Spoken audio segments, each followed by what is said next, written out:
सनातन संस्कृति का अखंड पताका लहराने का काम हम कर रहे हैं। और ये ध्वजा को थामने वाले आप ही सब हो। आप सबके ही पुण्य प्रताप एवं आशीर्वाद से ये हमारा कार्य संपूर्ण विश्व में छा जाएगा और फिर ये पावन नगरी भगवान शिव की अद्भुत छटा से यहाँ के समस्त लोगों में और संपूर्ण लोक में लोक कल्याणकारी होगी। यहाँ का जो निर्मल जल है ये सभी रोगों को दूर करने वाला है। यहाँ की जो वायु है सभी विकारों को दूर करने वाली है। यहाँ की जो ऊर्जा है सभी नकारात्मक ऊर्जा को नष्ट करने वाली है। सकारात्मक ऊर्जा सकारात्मक सोच को भरने वाली है। इसलिए इसका संपूर्ण विश्व में नाम होना है और सनातन का ही अखंड राज्य होगा और सनातन ही संपूर्ण विश्व में छा जाएगा और सनातन से ही सभी की उत्पत्ति है। प्रकृति से सनातन, सनातन ही प्रकृति है। यह प्रकृति का जो वैभव है ये भगवान शिव की कृपा और भगवान शिव शीतल प्रकृति वैभव के स्वामी है और ये स्वामी हम सबके आराध्य सब दीन दुखियों का कल्याण करने वाले हैं। और यह तीन लोक के मालिक सभी निशाचरी शक्तियों का अंत करके और पुनः राम राज्य की स्थापना करेंगे, क्योंकि ये राम कथा रुद्र महायज्ञ के इस भव्य आयोजन में इस बात का प्रतीक है कि प्रभु श्री राम जब यहाँ वन में विचरण किए थे तो आज उनकी यह गौरव गाथा जो गाई और कही जाती है उसका लोग अनुसरण करके राममयी हो जाएंगे और फिर राम राज्य छा जाएगा। बोले जय जय श्री राम, जय श्री राम, जय जय श्री राम, जय श्री राम, जय जय श्री राम, जय श्री राम। नमः पार्वती पते हर हर महादेव। इसलिए आइए भजन के माध्यम से फिर से प्रभु का गुणानुवाद करते हैं। जय श्री राम।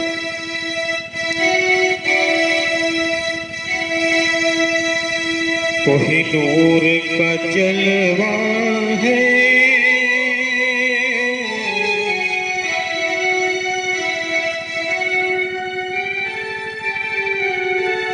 कोहिनूर का जलवा है, जन्नत का नजारा है, नूर का जलवा है, जन्नत का नजारा है। ऋषियन की घाटी में भोले बाबा का द्वारा है। ऋषियन की घाटी में भोले बाबा का द्वारा है। कोहिनूर का जलवा है, जन्नत का नजारा है। कोहिनूर का जलवा है, जन्नत का नजारा है। ऋषियन की घाटी में भोले बाबा का द्वारा है, भोले बाबा का द्वारा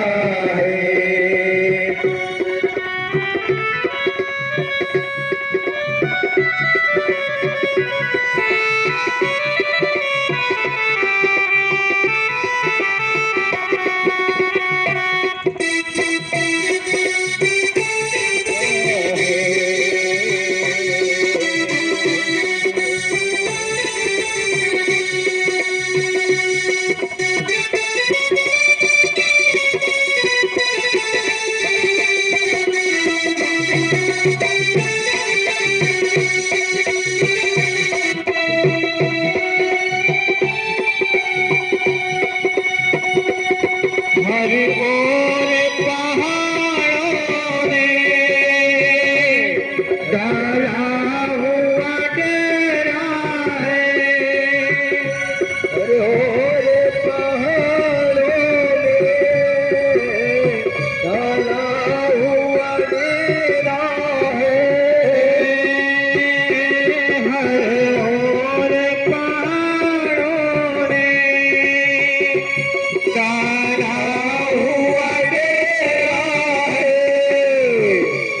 हर जगह पहाड़ों ने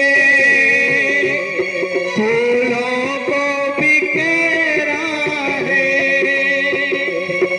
भोलेनाथ ने धरती पर, भोलेनाथ ने धरती पर एक स्वर्ग उतारा है। भोलेनाथ ने धरती पर एक स्वर्ग उतारा है। कोहिनूर का जलवा है, जन्नत का नजारा है। ऋषियन की धरती पर बाबा का द्वारा है। भोले बाबा का द्वारा है।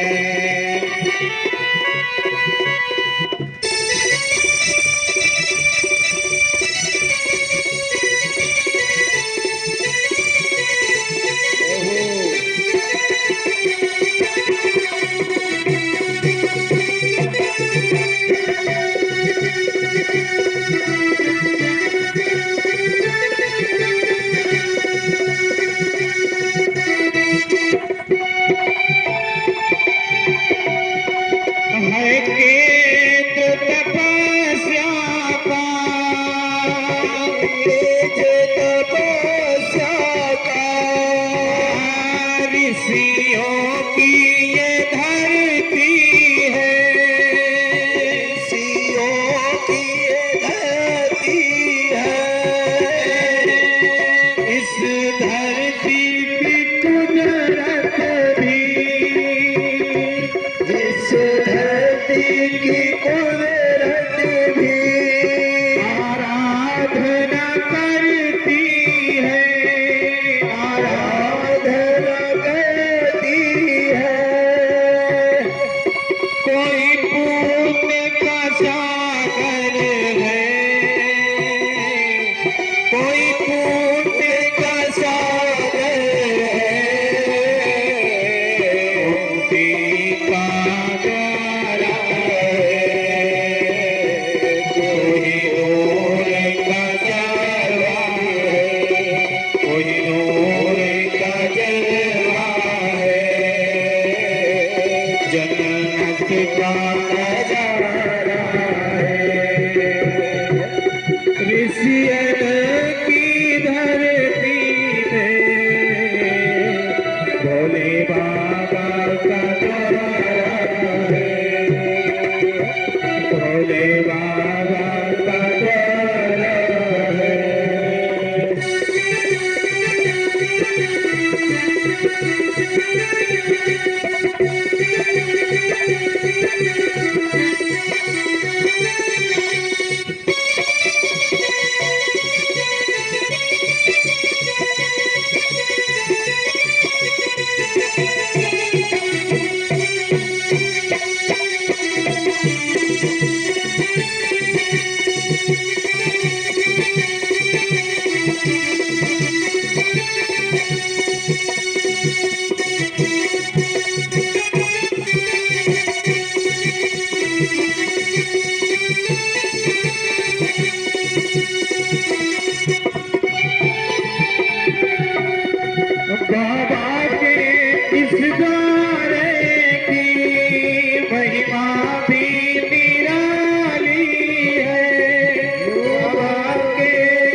अनमोल बोधारा है ममता के सरोवर के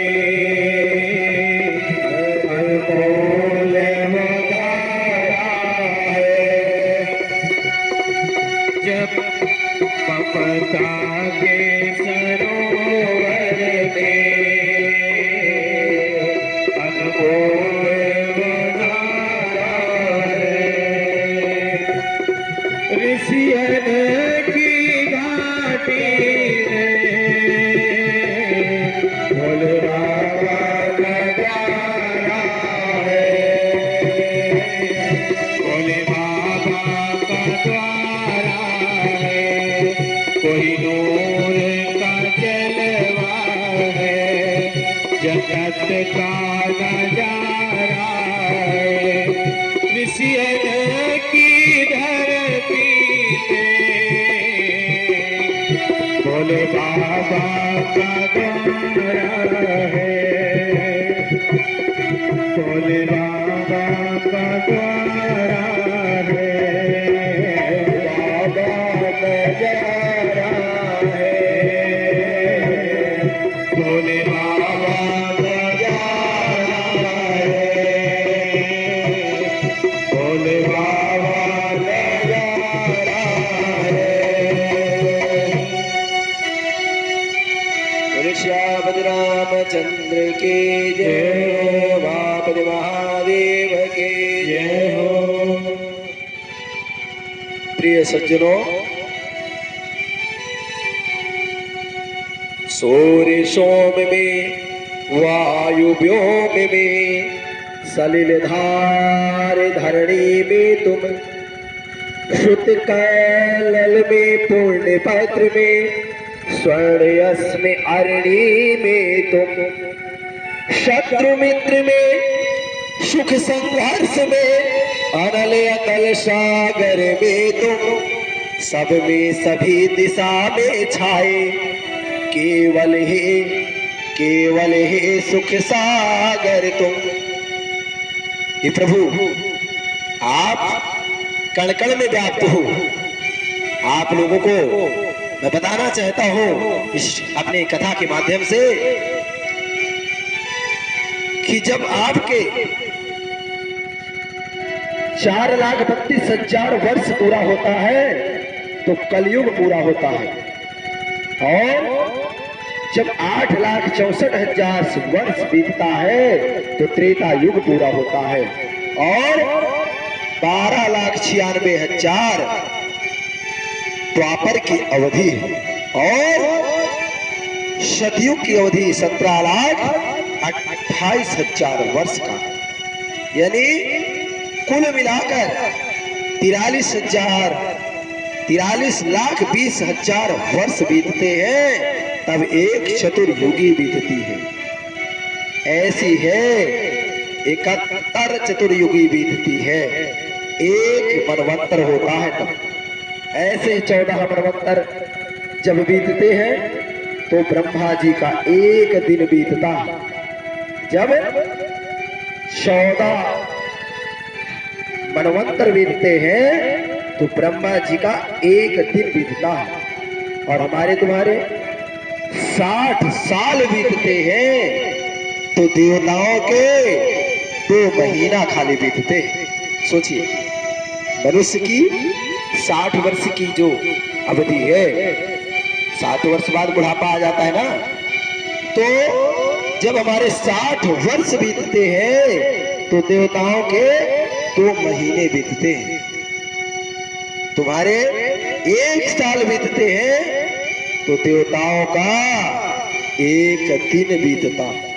सोचिए और मुख्य बात और ये है कि तुम्हारा 1 दिन बीतता है तो मच्छर मक्खियों के 1/4 जिंदगी पूरी हो जाती है। माने एक योनि वो भी तो है तो उसकी मच्छर मक्खियों के 1/4 जिंदगी पूरी हो जाती है। और सबसे अहम बात यह है कि तुम्हारा 1 दिन बीतता है तो तुम्हारे रक्त के अंदर जो कीटाणु हैं उनकी 10 पीढ़ियां बीत जाती हैं।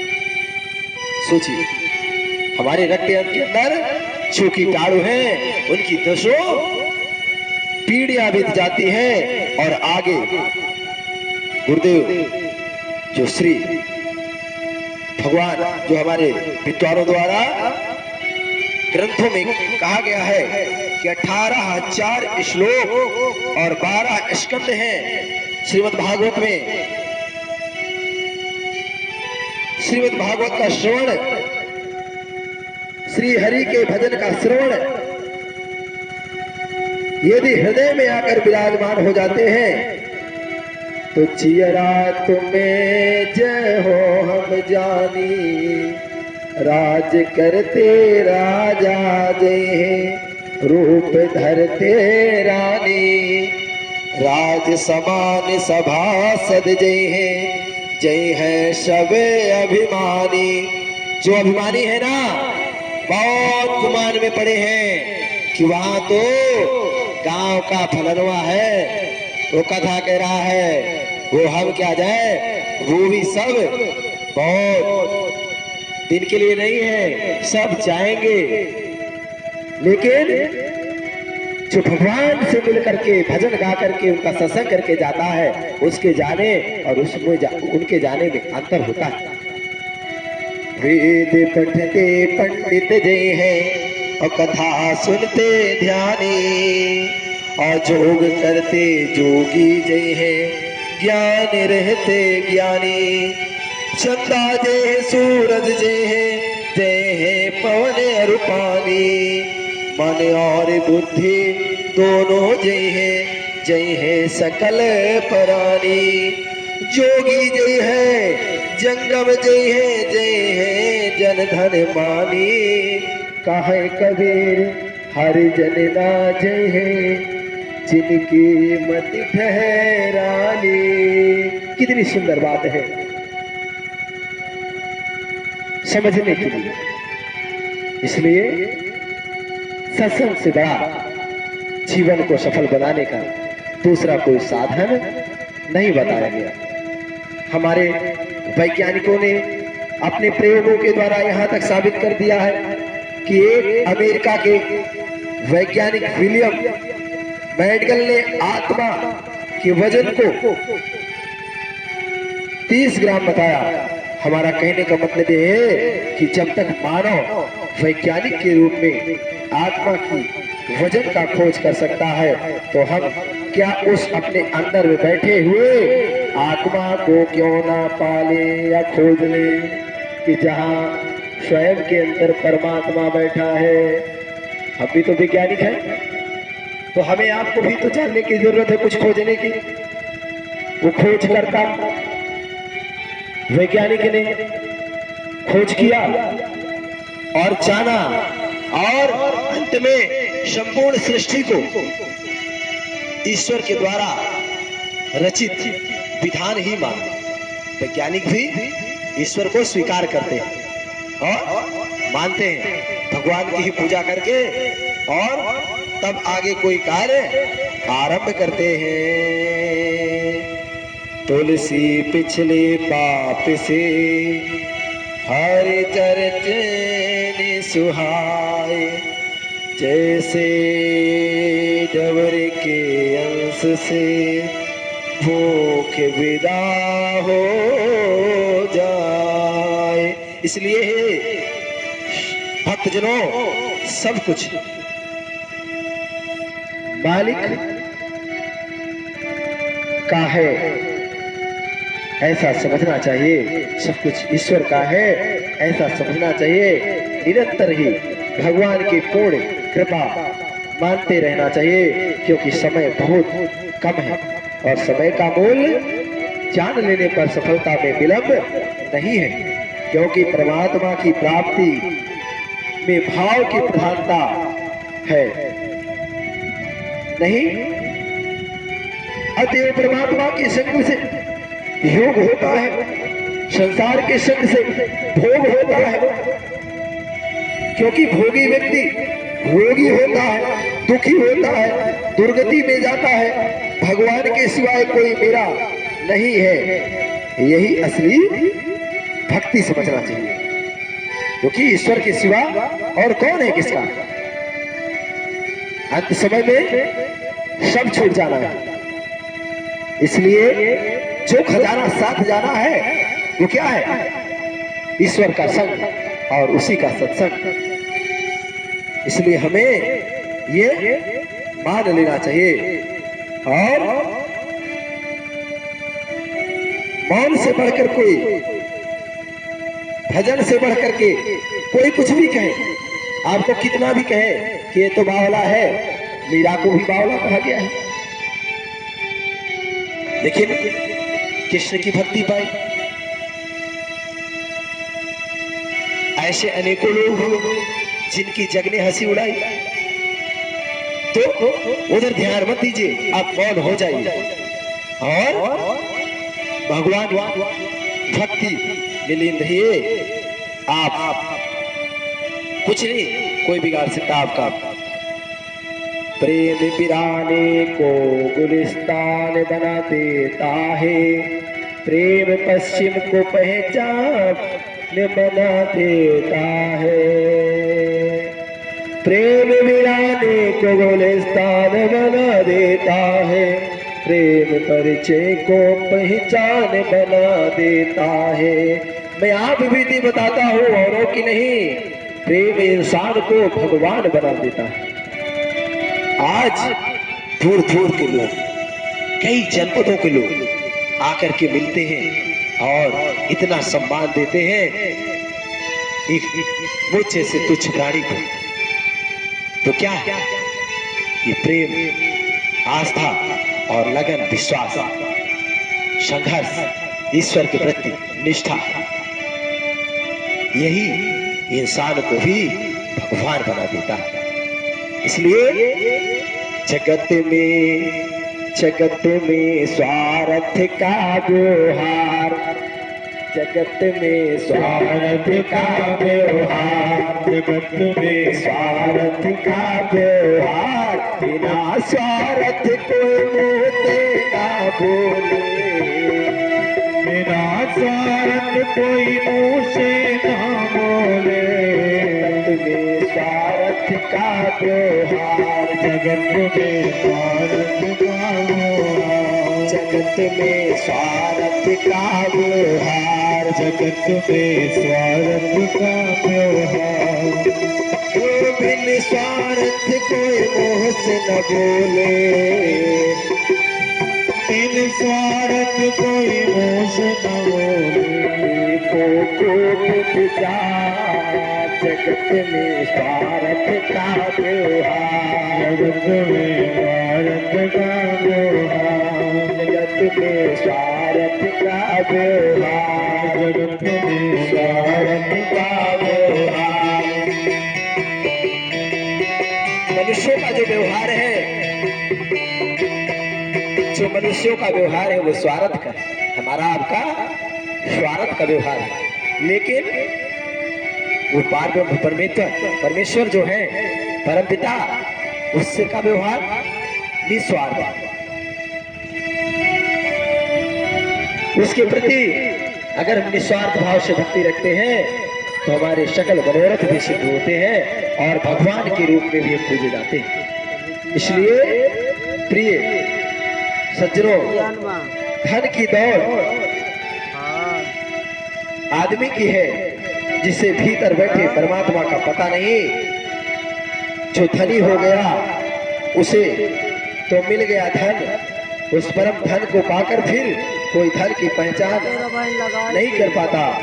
इसलिए भक्तजनों, इंसान जहाँ बेबस हो जाता है वहाँ वो दुखी है। सफल मनुष्य वही है जो किसी भी परिस्थिति में तनाव और खिंचाव को प्राप्त नहीं होता।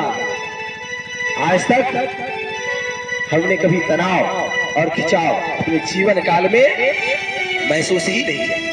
हम तो अकेले भी मस्त हैं, क्योंकि हमारे पास तो समस्त शिवगण है।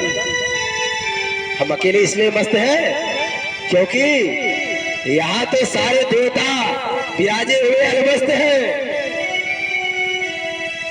अब क्या है, इसके अलावा क्या चाहिए कि जहां बाबा का पावन धाम है वहां तो सब कुछ मस्त है। कहा गया है भक्तों, एक बात बिल्कुल शायद है कि जब तक सांसारिक सुख लेने की वृत्ति नहीं मिटेगी तब तक कितना ही पढ़ लिख ले, कितने ही चतुर और समझदार बन जाए, कितनी ही योग्यता का संपादन कर ले, कितने ही व्याख्यानदाता बन जाए, कितने ही पुस्तक लिख ले, परम शांति नहीं मिलेगी। इसलिए हमको थोड़ा सांसारिक सुख जो है उनके अभाव में भी जीने की